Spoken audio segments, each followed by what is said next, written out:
You're listening to the Talking Headways Podcast Network. Talking Mondays. Keep moving on. Keep moving on. Talking Mondays. Keep moving on. Keep moving on.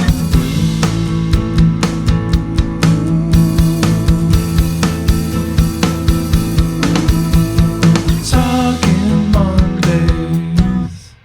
Keep moving on.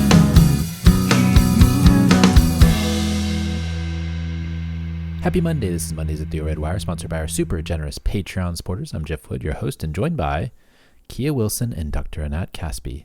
That's right, we're doing a bit of a crossover episode this week as I wanted to do two things: promote the amazing podcast The Break, hosted by Kea at Streetsblog USA, and Dr. Anat Caspi at the University of Washington, and her work focused on creating a platform that inventories Washington State's sidewalks. Tracy and I will be back next week, but I hope folks enjoy this conversation, and make sure to get on your podcatcher and add The Break to your listening rotation.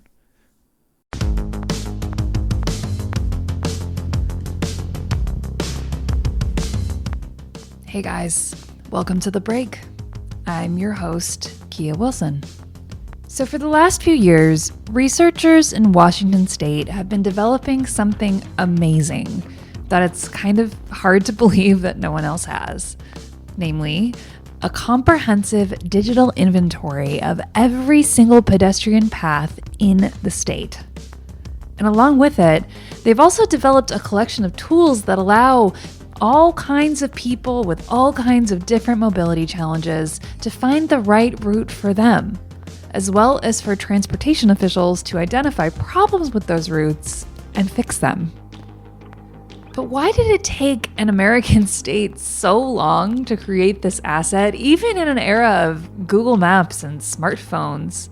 And what will it take not just to bring it to communities around the country, but to do it in a way that lasts and that balances the power and limits of technology with the power and limits of the human experience, especially as we move through our places in such a wide diversity of bodies and needs?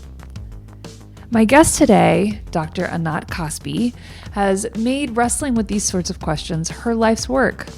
She's a research scientist and the director of the Tasker Center for Accessible Technology, as well as the driving force behind this platform, which she calls OS Connect. OS can stand for Open Sidewalks, or open source for that matter. But Dr. Caspi is also a mom whose 14-year-old daughter, Aviv, relied on a wheelchair before she passed away last year. And she understands intimately the need for what she calls non-ableist AI, and particularly for people with mobility challenges to have a way to point out flaws in mobility data, which can have such a radical effect on how our world works. And she's also acutely aware of the political and financial challenges of bringing this resource to the rest of the country, even as the tech industry grows, which she'll discuss at a conference she's hosting later this week called Open the Paths, featuring quite a few previous guests of this podcast, like author Ana Zeivarts, Benji de la Peña from the Shared Use Mobility Center, and a lot of other really fascinating people. We'll include a link to the conference in the show notes, but for now, let's get into this conversation with a fascinating person I was thrilled to meet. Here is my conversation with Dr. Anat Caspi. Why don't we just dive in then? Why don't you tell me a little bit about the genesis of this tool and sort of in your words, how it all came to be, and then we'll start digging into the specifics of what it can do for real Washingtonians. Sure. So actually, this is not a tool. This is an entire asset for Washington State that actually started with a whole platform. The thinking behind this is non-drivers require data that elevates their existence in our transportation system. A lot of the times, even well-meaning transportation providers, planners, they lack the information about what is the infrastructure, where are the services that support these active transporters, and well, where are these riders? So while a lot of focus and attention has gone into population counts of folks who are not driving, there's really very little attention put into, what infrastructure do we actually have to support them being there and being able to access transit? And then how do they use transit? And I think for that reason, like I said, even well-meaning planners don't have the visibility to discern what is there, and therefore we can't improve it. There's an adage that says, if you don't measure it, you can't manage it. That's exactly the problem we're trying to address. So this work actually started in 2016, where we identified that cities, even when they do collect sidewalk infrastructure data, it's usually in response to a lawsuit. It's a one-time data collection and dump, right? Because there's no mechanism or platform or a way for them to update it continuously, manage it, allow people to refute the data, challenge it. All of that data discourse is completely missing from the sidewalk infrastructure. And so that's what we set out to achieve here, that yes, we'll have this very complete inventory for the entire state of Washington, and we're really thankful that the history with WashDOT has been such that a study in 2021 where WashDOT was trying to assess where do Washingtonians have access to transit, the committee came back and gave them some answer and qualified that answer, saying we cannot give you a complete picture until we have a complete sidewalk inventory. Because until that time, it will just be a very approximate figure regarding where people can access transit and where they can access frequent transit. And so that prompted a whole host of different stewards, not just us, that lobbied with the state to understand that this kind of asset is really important in order to measure and manage how well we are accommodating non-drivers in Washington state. Okay, so I'm poking around a little bit on your viewer right now, and I've spent some time with it this morning as I've been prepping for this interview. But why don't you tell me in your words, what does this platform, I appreciate the correction, and this resource, what is it? What does it do? How did you make it? And then we can segue in a subsequent question into how it can actually translate to better roads, more access for people of all levels of ability, lives saved, and all that good stuff. Kind of give me the high level. Yeah, so this is really just a portal, right? It's a way to assess, oh, okay, where are sidewalks in my jurisdiction? We also have data sets for the unincorporated regions of the different counties. So all of Washington state is represented, including population centers that are not currently jurisdictionalized, so to speak. So overall, you can find out where sidewalks are. How do they connect? How do they not connect? Where are gaps in the sidewalks? What crossing availability is there? And curb ramps. That's what you can find through this portal. In addition, we have QA/QC reports that give you very specific information about the subnetworks that we have found there. So what is a subnetwork? We call them accessibility islands. It's if you were dropped off there by transit, by somebody else, what is your access and reach, your freedom to walk around, and what might you be able to reach when you're there? In addition, what different accessibility islands are disconnected through this network? So I can give you a really coherent example. I had somebody who worked for me. She was using a wheelchair. I get a call on a Saturday night. She was hanging out with friends at Fremont, and paratransit dropped her off there and somehow refused to pick her up. There was some misunderstanding over the pickup, and she could not get off the Fremont Accessibility Island. The reason being that there is sort of a network extent that doesn't accommodate users of wheelchairs beyond a certain point. And we know that a lot of, these areas that have been quickly gentrifying, you have a lot of development of the pedestrian infrastructure where development is happening because ADA mandates it. But just a little bit past that, if you go just a little bit more towards the Fred Meyers in Ballard, you will hit up with very poor infrastructure, missing infrastructure, discontinuity. And this is what this dashboard is intended to show. These kinds of um, areas that might have connectivity within them because they connect a bunch of amenities, but might provide you with very little connectivity to other areas in the city so that you wouldn't be able to connect across those different communities. So that's partly what the portal is intended to show as an initial starting point for people to explore what they can do with the data. I should say that, this is more of like a data wonk exploration. We also have Access Map paired with this, and that is a personalized pedestrian routing application. It takes this data and makes it actionable for somebody who just wants to get from point A to point B with specific pedestrian concerns or limitations. You can queue in your maximum uphill incline, maximum downhill decline, whether or not you require curb ramps at all stages, whether or not you'll only go down streets that have sidewalks. And so you'll get only routes that satisfy the constraints that you personally have. So that is a much more, like end user, what can I do with this right now facing tool versus this data portal that allows you to do more data exploration and understanding of what do we see in the big picture for this jurisdiction or settlement.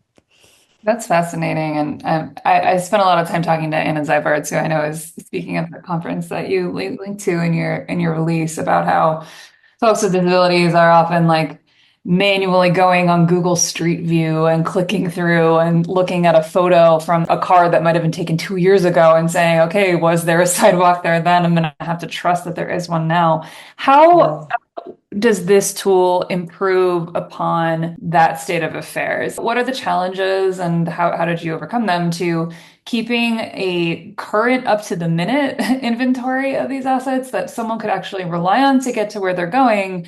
And on the other side of the resource and the platform that policymakers can use to actually guide decisions. Walk me through the how, basically. Yeah.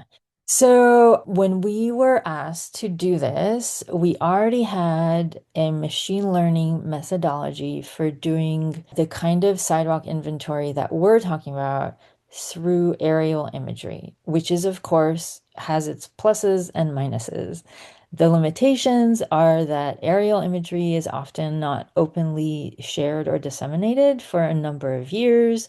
So the current inventory that we have, at least the initial starting point, was from aerial imagery available to the state from 2023. So we're already a little bit past that. Our ethical uses of AI, which is really what my specialty is as a researcher, is all about creating the tool sets that allow us to use machine learning. And we don't use LLMs, we're using, more traditional stochastic based methods to pair them up with real hands-on human vetting, but make those tools easy to use so that we can facilitate this collection. This collection specifically meant that we had human eyes on over 8,200 square kilometers of data, right? So that's a lot of data, and getting the humans in the loop in there is really important to us because, as you mentioned, people need this information. They need it to be current. They need it to be correct. And also as a user of this data, because my daughter was using a wheelchair throughout her lifetime, this was really important to me to present the data correctly and also in a really interpretable way so that people are able to challenge it on the go. So that means that through Access Map, people can access this information, but also challenge and refute the data. And a lot of times we do get feedback that way. An additional step in this process is a new app named after my daughter, who I recently lost, called Aviv Scout Route. Aviv stands for Accessibility Vetting Improved Validation. And that means that we've gamified the methodology by which people can support the updates and maintenance of the data. They can tell us when it's incorrect or wrong. We, of course, are not leaving it up to crowds only to support the updates and maintenance, but we want to put everybody in the loop, not just WashDOT or jurisdictions. In addition, this platform, and this is why I'm talking about it as a platform, supports GIS tooling for planners and jurisdictions to actually maintain their data in a much more guided release-based cycle so that, they can stamp and approve their 2026 data set and update. Another project that we're working on with WashDOT, so this is not yet, but it is in the works, is the use of their contractors who are actually making the changes on the public right of way to update the digital infrastructure as they finish their contracts. So as a condition of them getting paid out, they'll have to not just update the sidewalk, but also update the digital record that reflects what's there. And that's kind of the big stewardship feedback loop that we are currently working on. So we got this wonderful asset. It was rapidly deployed because of these human and AI tools. Now we need to get all stakeholders to contribute because, sidewalks, unfortunately, are this poor resourced environment. We will never have the single industry, and I won't name names, a conglomerate that will update the information on a 4-year cycle. And so, as a community who care about non-drivers and active transportation and the sustainability and resilience of communities, we really need to invest in the stewardship that everyone can provide here.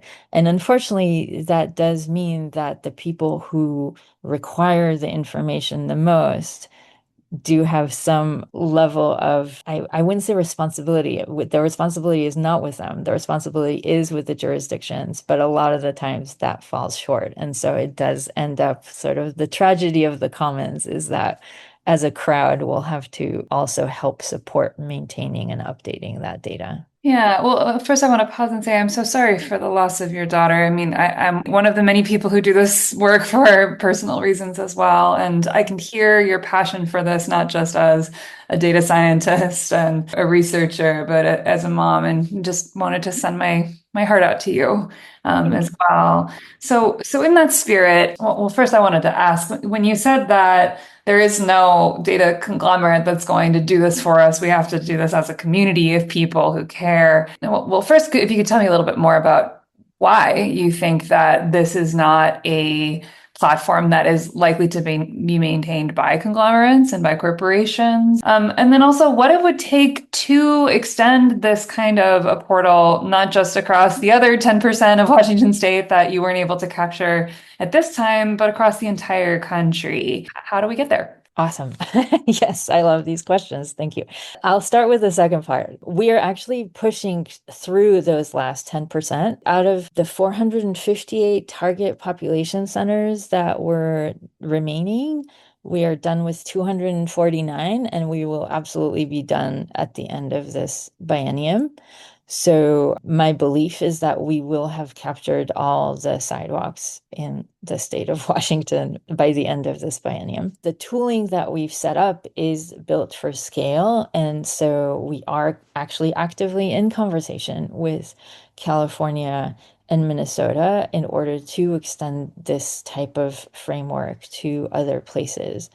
What it takes is not just my willpower, unfortunately, but the recognition by multiple stakeholders, including supporters of the Non-Drivers Alliance that Anna has started, including Washington State DOT's Active Transportation Department that has under Barb Chamberlain relentlessly promoted the use of these data to further operationalizing complete streets. I think the biggest setback for a lot of other states is the lack of top-down and bottom-up concerns and ideas around what it takes to make our communities livable for everyone. I think we're lucky in Washington State. We have both the HEAL Act and the Complete Streets Act to push this kind of idea from up down.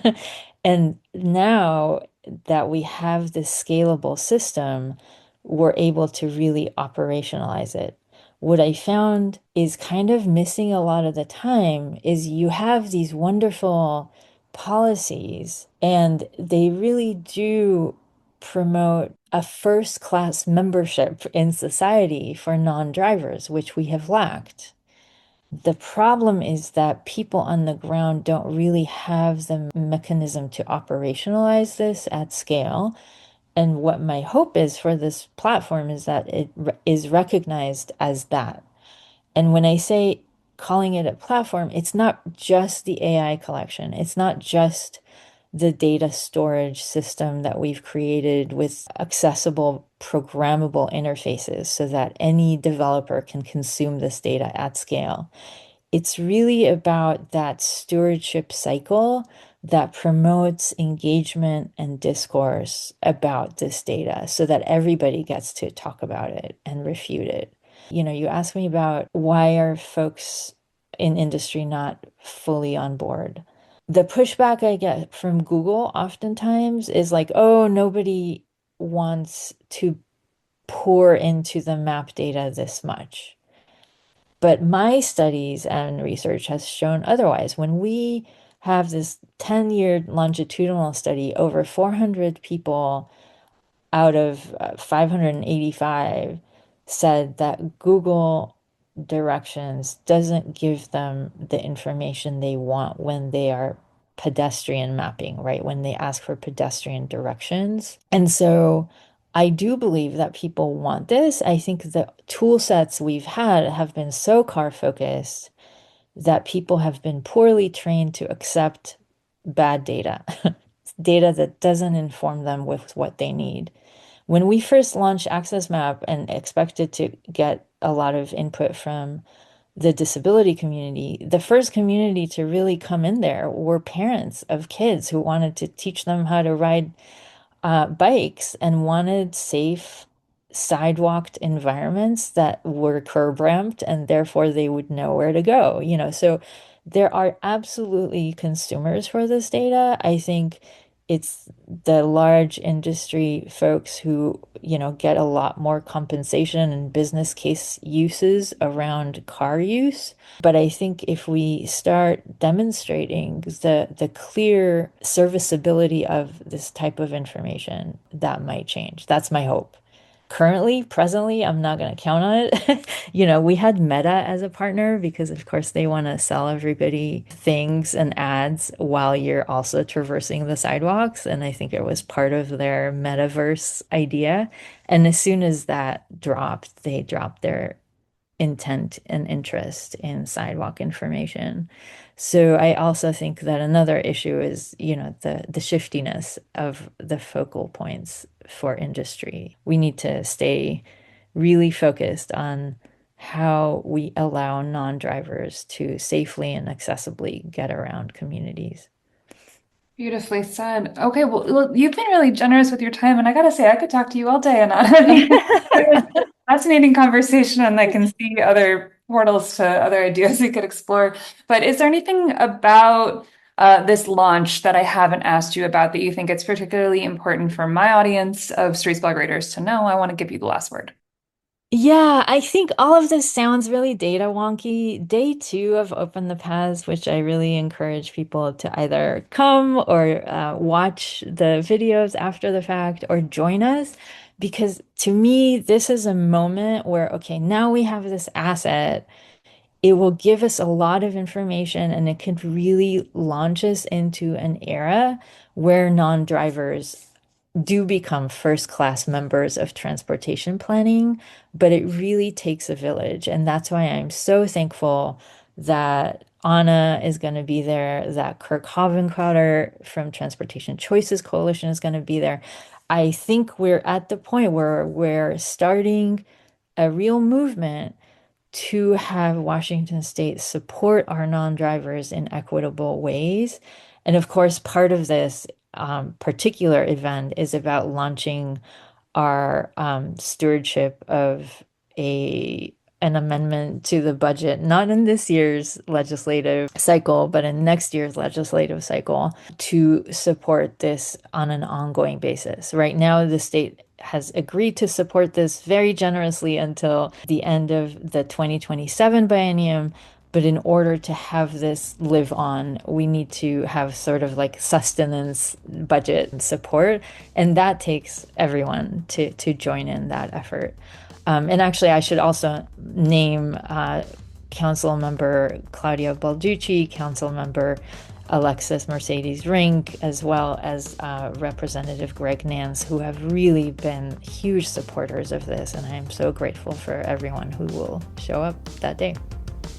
Okay, that's our show. Thank you so much again to my guest, Dr. Anat Caspi, as well as everybody behind the OS Connect tool, or portal, I should say, and all of its associated tools. There's really a lot more to this technology than I could really capture in a short podcast, so I encourage you to check out the conference as well as the site. I'm going to link to both in the show notes.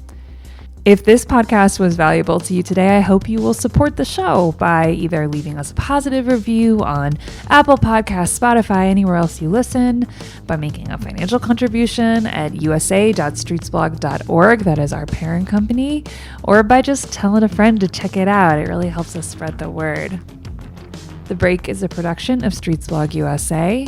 Our theme music is Eggshells by Christina Johnson. I am your host and your editor, Kea Wilson, and before I let you go, same question as always. What is one thing you have done today to help end car dependency? Let me know. Talk